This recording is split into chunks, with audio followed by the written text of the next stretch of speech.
La cristallographie est une discipline fascinante, alliant physique, chimie et sciences des matériaux.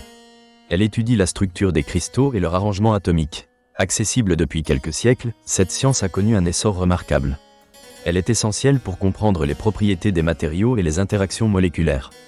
Cet article explore l'histoire de cette discipline, mettant en lumière ses pionniers et les découvertes qui ont transformé notre compréhension de la matière.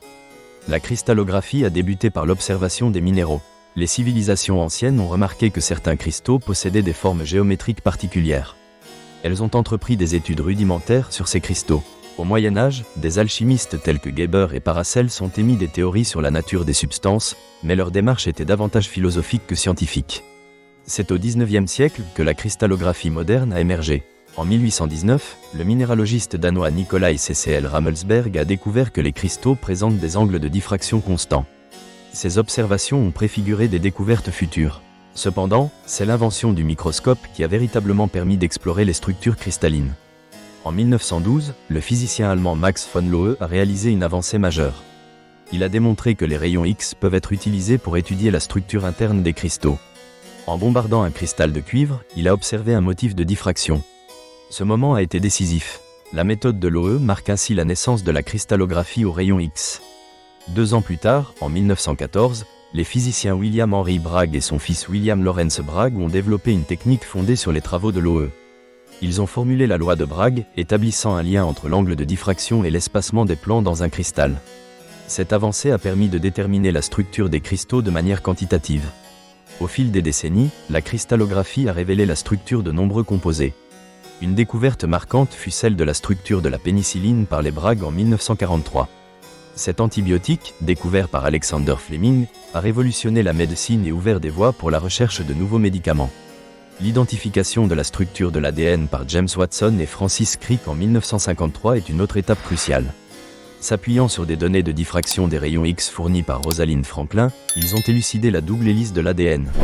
Cette découverte a transformé notre compréhension de la génétique et de la biologie moléculaire. La période contemporaine a vu l'émergence de nouvelles techniques.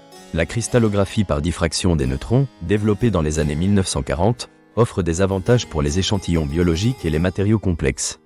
Elle permet d'obtenir des informations précises sur la position des atomes et l'arrangement des protons. Aujourd'hui, la cristallographie joue un rôle fondamental dans les sciences des matériaux, la chimie et la pharmacie. Les laboratoires modernes utilisent des technologies avancées telles que la cristallographie à rayons X synchrotron. Cette méthodologie accélère l'analyse des structures cristallines de composés de plus en plus complexes. Les avancées en cristallographie ont également des conséquences pratiques. Elles facilitent le développement de nouveaux médicaments, matériaux et technologies. Nous assistons à l'émergence de nanomatériaux grâce à une compréhension approfondie des structures cristallines. La cristallographie influence également l'industrie. Des secteurs tels que l'électronique et l'optique bénéficient des découvertes en cristallographie. Son importance croissante dans la recherche de matériaux répond à une demande de technologie de pointe. Malgré ces succès, des défis demeurent. Les scientifiques rencontrent des difficultés liées à la croissance de cristaux de grande qualité. Le développement de méthodes de diffraction et l'utilisation de rayons X plus puissants représentent une voie prometteuse pour surmonter ces obstacles.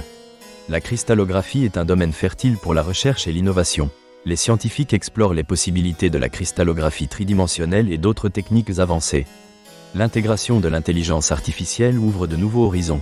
Ces avancées pourraient susciter des surprises dans le domaine des matériaux et de la biologie. En conclusion, l'histoire de la cristallographie est une aventure humaine riche en découvertes. De ses débuts modestes aux avancées complexes d'aujourd'hui, cette science a profondément influencé notre compréhension du monde matériel. Les pionniers comme Laue, les Bragg et Franklin ont solidement établi les bases pour les générations de chercheurs à venir. Les progrès actuels laissent entrevoir un avenir prometteur. L'étude des cristaux continuera d'alimenter les grandes questions scientifiques tout en répondant aux défis technologiques de notre époque. La cristallographie est à la fois une discipline scientifique et un moteur d'innovation.